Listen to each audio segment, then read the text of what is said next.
নমস্কাৰ এই মুহূৰ্তত লৈ আহিছো প্ৰত্যেক গৰাকী দৰ্শকৰ বাবে এটা অতিকৈ বিশেষ খবৰ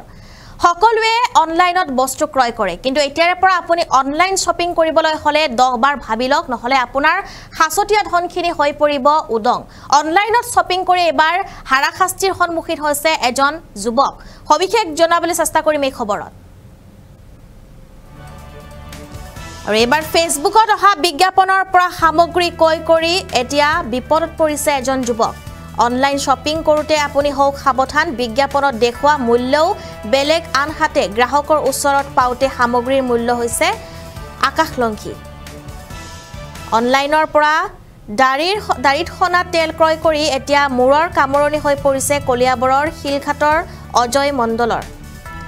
690 টকাৰ মূল্যৰ তেল হলগৈ এতিয়া 3000 কৈও অধিক বিপদত পৰি এতিয়া শিলঘাট আৰক্ষীৰ কাষ চাপিছে অজয় মণ্ডল আমি জনাইছো এই মুহূৰ্তত এটা বিশেষ খবৰ কলিয়াবৰত সংঘটিত হৈছে এবাৰ এই ঘটনা আৰু অনলাইনত এবাৰ শ্বপিং কৰোতে সাৱধান হওক আপুনি 10 বাৰ আপুনি চিন্তা কৰক অনলাইনত শ্বপিং কৰাৰ সময়ত নহলে উদং হ'ব আপোনাৰ হাসতীয়া ধনখিনি ফেসবুকত অহা বিজ্ঞাপনৰ পৰা সামগ্ৰী ক্ৰয় কৰি এতিয়া বিপদত পৰিছে কলিয়াবৰৰ এজন যুৱক বিজ্ঞাপনত দেখুৱা মতে মূল্য বেলেগ আৰু আনহাতে গ্ৰাহকৰ ওচৰত যেতিয়া সেই সামগ্ৰী আহি পাইছে তেতিয়া মূল্য হৈছে আকাশলংঘী অনলাইনৰ যেটো তেওঁ অনলাইনৰ পৰা দাৰিত খনা তেল ক্ৰয় কৰিছিল আৰু এতিয়া সেই দাৰিত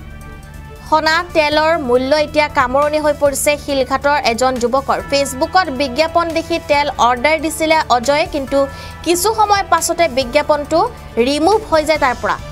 আৰু প্ৰায় এমাহৰ পাছত সামগ্ৰী আহি পালে অজয়ৰ ঘৰ কিন্তু 690 টকাৰ মূল্যৰ তেল হলগৈ 3000 কৈও অধিক বিপদত পৰি এতিয়া শিলঘাট আৰক্ষীৰ কাষ চাপিছে অজয় মণ্ডলে আৰু ভুৱা প্ৰতিষ্ঠান বুলি জ্ঞাত হোৱাৰ পাছতে অজয় বিজ্ঞাপনটোৰ ৰিমুভ যেটো কৰা হৈছে আৰু সেই সাইটেও হতবাক হৈ পৰিছে কিয়নো অধিকাংশ গ্ৰাহকৰ লগতে ভুৱা প্ৰতিষ্ঠানটোৱে ঠগবাজি কৰি সামগ্ৰী বিক্ৰী কৰাৰ এক গুৰুতৰ অভিযোগ দিছে আৰু ইয়াৰ পাছতে এতিয়া সকলো সচেতন মহলত প্ৰশ্ন হৈছে যে অনলাইন শ্বপিং এতিয়া কিমান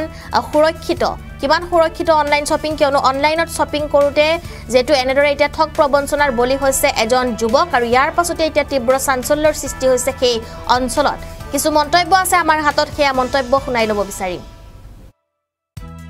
মই মানে ফেসবুকৰ পৰা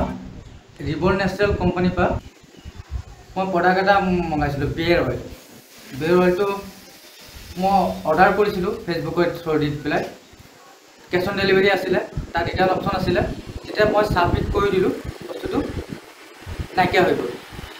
তাৰপাছত তেনেকৈ কৰি 15 দিনমান গ'ল তেনেকৈ পোষ্টেলৰ মানুহজনে মোক ফোন কৰিছিলে যে তোমাৰ এটা পাৰ্চেল আহিছে মই ক'লোঁ দাদা মোক নালাগে পাৰ্চেলটো কৈছে তোমাৰ বোলে পইচা দিয়া আছে এইটো ৰাখি থৈ দিয়া মই পাই পেলাই ৰাখি থৈ দিলোঁ পাৰ্চেলটো পিছে তেনেকৈ কৰি পেলাই মই পে'মেণ্ট কৰিব বিচাৰিছোঁ বস্তুটো 690 টকা আছিলে বস্তুটোৰ দাম এতিয়া মোৰ 3000 কিমান দেখাই আছে 3190 টকা দেখাই আছে এইটো মই কেনেকৈ পে'মেণ্ট কৰোঁ গুগলত চাৰ্চ কৰিছিলোঁ প্ৰডাক্টটো চাৰ্চ কৰোঁতে তাত আৰু কাষ্টমাৰে লৈছিলে তেনেকৈ প্ৰডাক্ট লৈ পেলাই তেনেকৈ ভিতৰত কমেণ্ট দিছে মানে আৰু কিবা কিবি মানে এইটো ফ্ৰড কোম্পানী হয় অমুক তমুক তোমালোকৰ নিচিনা তোমাৰ নিচিনা আৰু বেলেগৰ লগতো হৈছে নেকি বেলেগ কাষ্টমাৰৰ লগতো হৈছে নিশ্চয় হৈছে মানে আৰু ফ্ৰড কৰিছে আৰু মোৰ এম্পলয় এটাৰ লগত তাৰে কথা পতা হৈছে আৰু ৰেকৰ্ডিং আল্টিমেটলি মই কৰি থোৱা আছে তেওঁ কি কৈছে তেওঁ কৈছে মই এদিনৰ কাৰণেহে কাম কৰিছোঁ বস্তুটো মানে বহুত লাখ মানুহৰ বোলে ফ্ৰড কৰিছে সেইকাৰণে সেই ল'ৰাটো বেয়া পাইছে মানে আৰু তাত কাম কৰিবলৈ সেইকাৰণে সি এৰি দিলে সি অপশ্যন দিছে যে ওচৰৰ আৰক্ষী থানাত গৈ পেলাই এটা কমপ্লেইন কৰিব দিছে এতিয়া তুমি আৰক্ষীৰ ওচৰত আহিছা হয় গতিকে মই শিলঘাট আৰক্ষী থানাত আহিছোঁ এতিয়া মই ছাৰৰ ওচৰত সহায় বিচাৰিছোঁ মই এতিয়া ইমানখিনি টকা হৈ গ'ল এতিয়া মই ইমানখিনি টকা মই কেনেকৈ দিওঁ মই সৰু সুৰা দোকান লৈ পেলাই চলি আছোঁ তোমাৰ নাম মোৰ নাম অজয় মণ্ডল ঘৰ শিলঘাট টাউন